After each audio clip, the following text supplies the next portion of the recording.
And hello again, my students. This is your favorite teacher, Mr. Jacobson, and I'm excited to be with you. This will be the second to last of all webcasts for the whole year. So this is the second to last. Today we're going to talk about the how the Reformation is going to spread from the ideas of Luther and Calvin and the ideas of William Tyndale and John Wycliffe.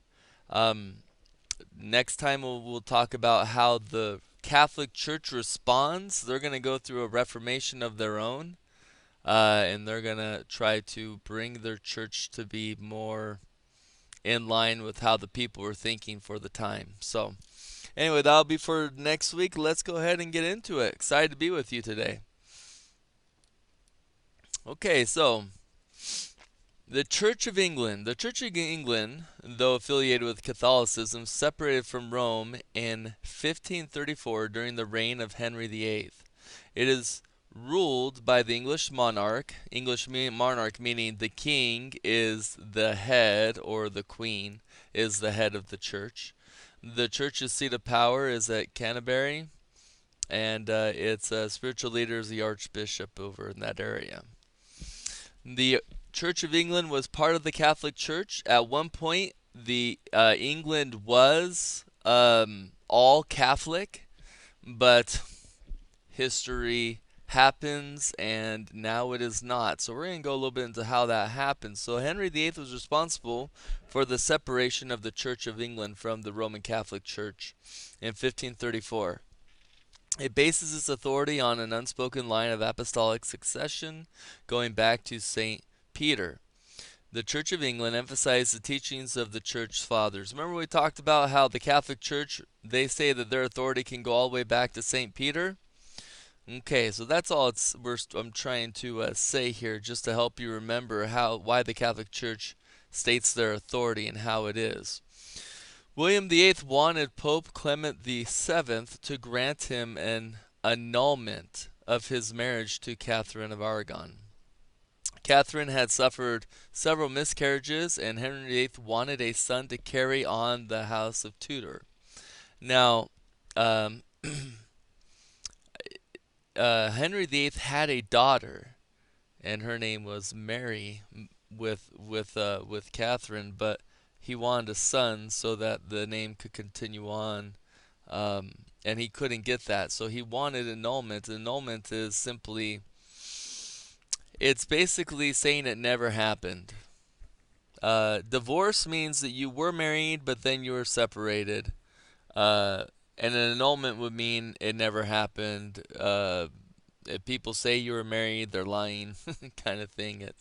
And so the Pope, he's petitioning the Pope, hey, help me out here, give me an annulment, because divorce was a serious thing in the Catholic Church, and it still is today.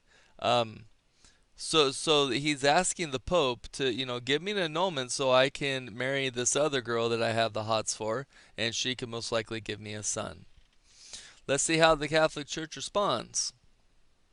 Oh, before I get into that,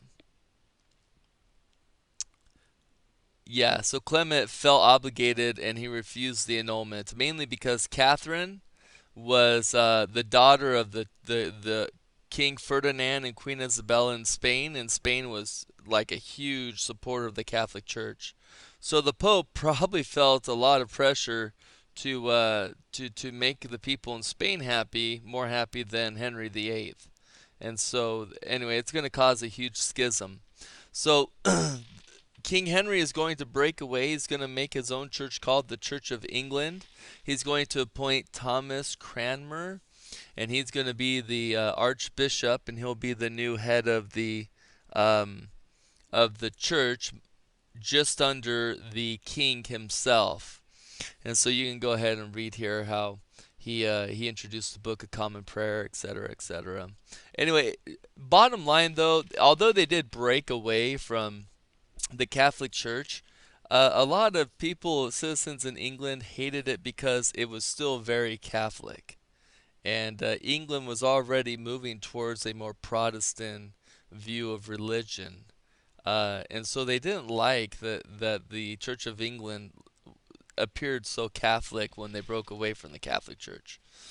So here's Pope Clement VII. He excommunicated Henry VIII when Henry VIII said, "Forget you, I'm going to do it anyway, and I'm making my own church." And so they excommunicated him, and he did not divorce the Catherine from Henry VIII, which means when Henry VIII put her away, meaning he divorced her from his churches, his new church.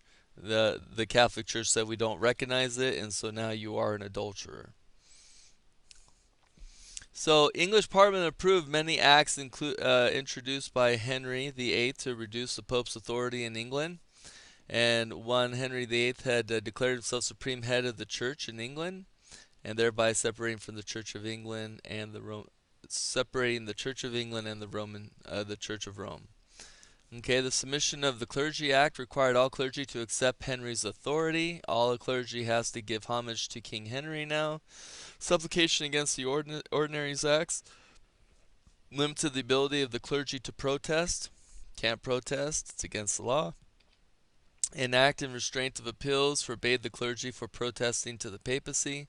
No one can try and reach out to the Pope as well from England now. It's completely severed the ties.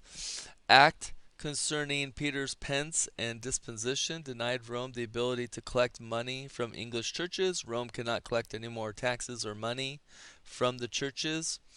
The Treasons Act made speaking out against the king as head of the church a capital offense. You do that, you will die or be severely punished. And the Dissolution of Monasteries Act closed all monasteries and seized their assets. So very serious laws being enacted here, trying to make a new church here in England.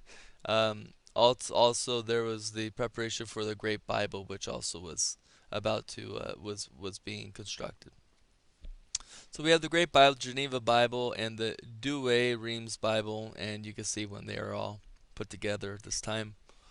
In 1604, King James I of England commissioned an English version of the Bible, which has come to be known as the Authorized King James Version. So this is the individual that authorized what we now call the King James Version, which is probably the most popular version of the English Bible out there to date.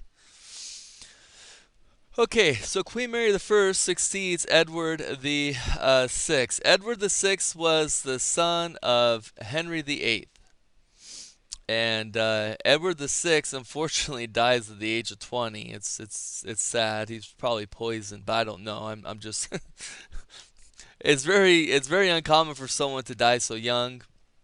There was probably some foul play there, but who knows, right? Okay, so the Queen Mary I, she was the daughter of Catherine, which was the lady that Henry VIII wanted to annul and no longer be married to. Well, Mary is now going to be the queen. Mary is a Roman Catholic. She wants to end the Protestant movement. She marries Philip II of Spain, who's also a strong Catholic, and they are co-rulers of both England and Spain. So the Marian persecutions refer to the unrest and execution of Protestant reformers during the reign of Mary I in England. At least 284 people were executed for their religious beliefs. Queen Mary I became known as Bloody Mary for the severity of her persecutions.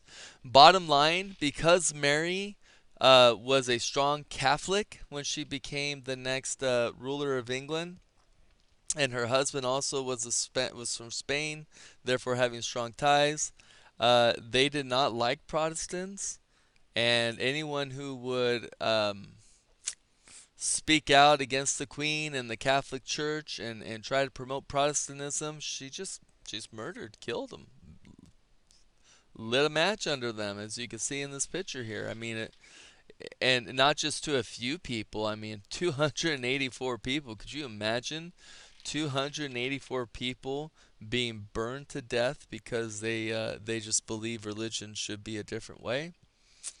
So she got the name of Bloody Mary. She was not well liked. People did not like her, but they were afraid of her. So anyway, constitutional monarchy is a form of government in which the power of the monarch, meaning the king, is regulated by a written of code of laws.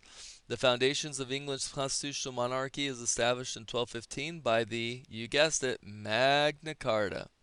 The Magna Carta was a bill, I should say, was a precursor to the Bill of Rights, which came in 1689, passed by Parliament, and established the constitutional monarchy in England. King William III and his wife, Mary, Queen Mary II, were joint sovereigns, um, subject to the Bill of Rights. So after Mary, we're going to go into the Elizabethan era, where it's Queen Elizabeth, and she's going to change things around. She is a Protestant, um, so the Catholic Church is no longer going to ever have any kind of sway in England at this point. After Elizabeth becomes, she reestablishes the Church of England, in which she is the head of the church, and she allows people to be Protestant and for Reformation to continue. And it's during this time, because they kind of consider this the golden age of English history. Of course, you got great people like William Shakespeare, etc. So the Elizabethan religious settlement established order in the Church of England. The Act of Supremacy in 1559 reestablished the Church of England's independence from Rome. Queen Elizabeth I was made the supreme governor of the Church of England. An Act of Uniformity in 1559 established a common liturgy through the Book of Common Prayer. Okay, so here we're just going into, you could just get a little more of what the common prayer was. Again, people didn't like it because it still felt very Catholic in a lot of their practices. Puritanism was a movement that fought for greater reforms in the Church of England. The Puritans were inspired by the Anabaptist movement. If you remember, they're like the Mennonites, the what we now call Amish, somewhat. It's kind of that movement there. They were critical of the Book of Common Prayer. They thought it was too Roman Catholic. Puritans were tolerated under King James I. When Charles I succeeded James, he attempted to annihilate or eliminate the practices of Puritanism. Puritanism comes from Calvin, who you learned about last time in the last webcast. And Calvin, he believed that everything was predestined, and um, that it was God who already made sure that you were either going to heaven or hell, which is what predestination believes, and a lot of people believe that as well. So then they would try to be the very best they could because they felt like they were the ones predestined to go to heaven. Very interesting. Anyway, many Puritans began to leave England because of the persecutions, and that's when they started arriving in Jamestown. They settled colonies. You have Plymouth Rock. You have John Winthrop. I think it's supposed to be Lothrop. I'm not sure. And Massachusetts Bay Colony as well. And John Knox was a Scottish clergyman and leader of the Protestant Reformation. He's considered the founder of Presbyterianism, and that's another denomination which rose in Scotland during the 16th century. He was strongly influenced by, guess again, John Calvin. So a lot of influence from Calvin now. The Act of Toleration in 1689 granted rights to nonconformists such as Baptists, Congregationalists, Quakers, but not Roman Catholics. So that's pretty much the end there. There's There's a major difference between Calvinism and and uh, and Lutheranism. And that main difference is Calvinism, like I said, believed in predestination. He believed that when you came to earth, you were either predestined to go to heaven or hell. And he used the scriptures to sort of back up his theory. Um, Luther believed that it wasn't through being a good person that made you go to heaven. It was your faith in Jesus Christ. And so they have kind of a different take on things. We're going to see a lot of Lutheranism expanding through northern Europe, while Calvinism will take more hold in places like England and maybe even parts of France. So with the Huguenots. Anyway, that's it. So go ahead and write your one-page summary. I look forward to seeing you at the first of the week, and until then, bye-bye.